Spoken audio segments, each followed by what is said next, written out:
Michael Balkan was a visionary producer whose legendary productions with Alfred Hitchcock and whose glorious Ealing comedies have become part of our national heritage. In his name, I have the honour to present this year's award for Outstanding British Contribution to Cinema. It goes to an achievement in British cinema which has created a British film industry within the British film industry that has entertained more millions around the world than any other, I'm going to have to use the horrid word, than any other franchise in recent memory. One of the most remarkable phenomena of our time was the bursting into the world of boy wizard Harry Potter.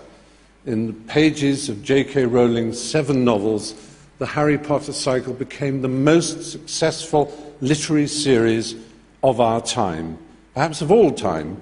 New words entered the language: Hogwarts, Muggle, Quidditch, Mudblood. Characters like Harry, Ron, Hermione, Dumbledore, Snape, and Voldemort, who mustn't be, oh damn, I named him, they made an indelible mark in the imagination of millions of adults and children the world over.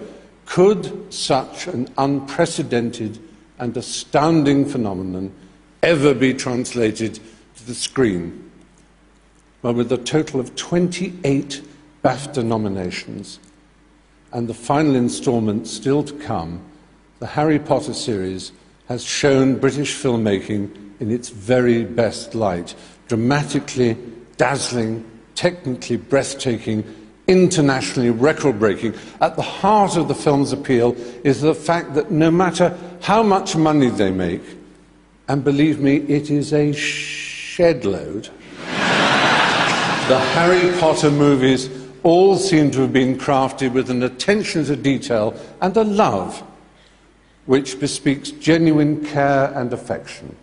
So successfully, inventively and faithfully have the Harry Potter movies transferred J.K. Rowling's vision to the screen that some have suggested, sacrilege though it may seem, that the films may actually be better than the quite brilliantly voiced audiobooks.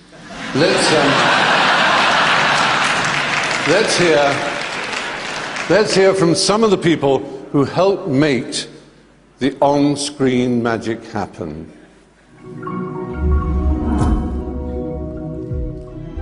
10 years ago, in the heart of Leavesden, England, something magical happened. Mr. Potter. An entire generation has watched as Harry and his friends came of age on screen. The films have captured the imagination of audiences young and old.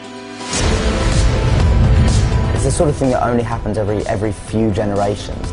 The Harry Potter franchise has been one of the most successful series of films ever made. I think it's been amazing for British cinema. Harry Potter has been the highest gross film franchise ever. The first time on the set, it was, of course, incredibly impressive. It's the attention to detail on the films that I think makes them special. The Great Hall has real stone floors, and that's really important for actors. It's like, yes, I'm really here. The book was a phenomenon, and it just touched the imaginations of children all over the world. Everyone will please not panic. Well, the cast was like the who's who of British actors, really. I mean, everybody's been in it, more or less. Merlin Beard! Our cast is ridiculous. When I look back on everyone that we've had involved, it's amazing.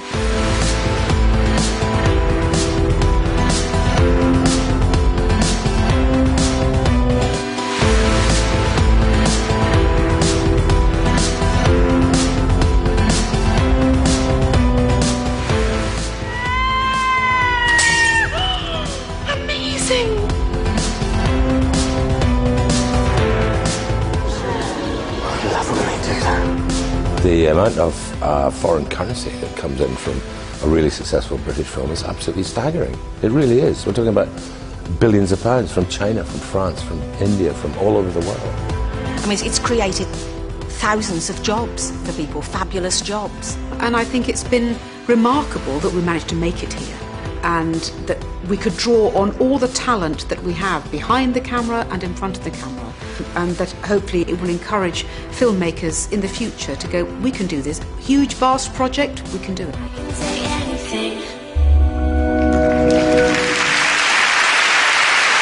Well, the BAFTA, of course, is presented to the Harry Potter films and to accept, well, J.K. Rowling and David Warner, I guess. Here we are, David Heyman. Here we are. And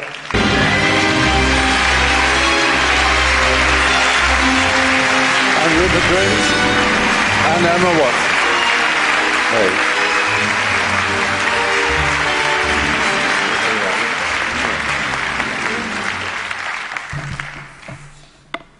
Thank you.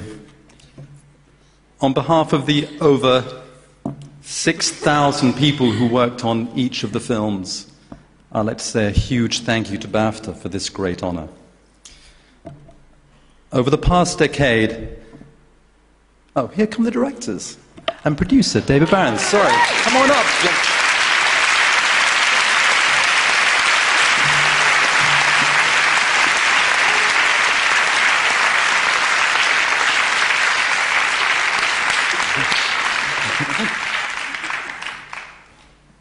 They weren't any quicker shooting either.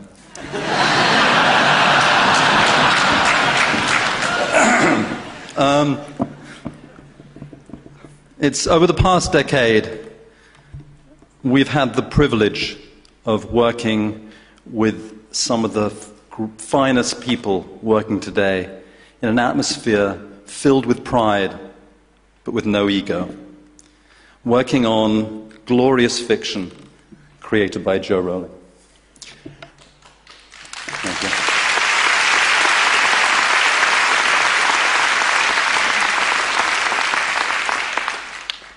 We created we became a family of sorts. We had an awful lot of fun. Personally, I'd like to say a few thank yous. I'd like to thank our directors, Chris Columbus, who isn't here, Alfonso Cuarón, who's hiding over there,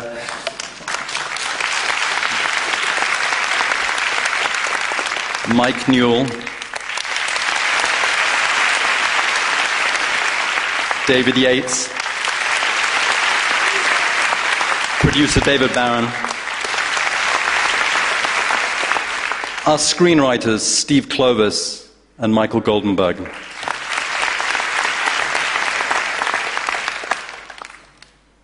Our amazing cast, Dan, Rupert, Emma, and a host of others, and our incomparable crew. And last but not least, and of course, having been named David Warner, I do feel it's appropriate that I thank Warner Brothers, who have been the very best partners one could ever ask for, have been supportive financially, creatively, and in every which way could possibly imagine. And last but not least, I want to thank Joe Rowling, who's... Are you hiding behind me, Joe? Come on. I'd like to thank Joe Rowling for encouraging parents and children to share the pleasure of reading and to give us the opportunity to bring her wonderful fiction to life. Thank you.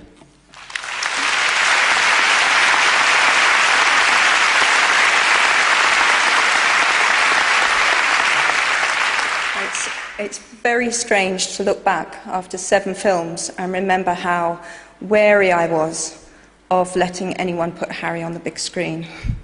And I kept saying no, and it was David Heyman, not Warner, David Heyman, who persuaded me, and he's been there from start to finish. So tonight I really need to say publicly how right I was to trust him, how much I owe him, how grateful I am to him, and to say that being involved in these films has been one of the best experiences of my life, and particularly being involved with these wonderful people standing behind me. So thank you, David, and thank you very much to the Academy. From all of us, thank you.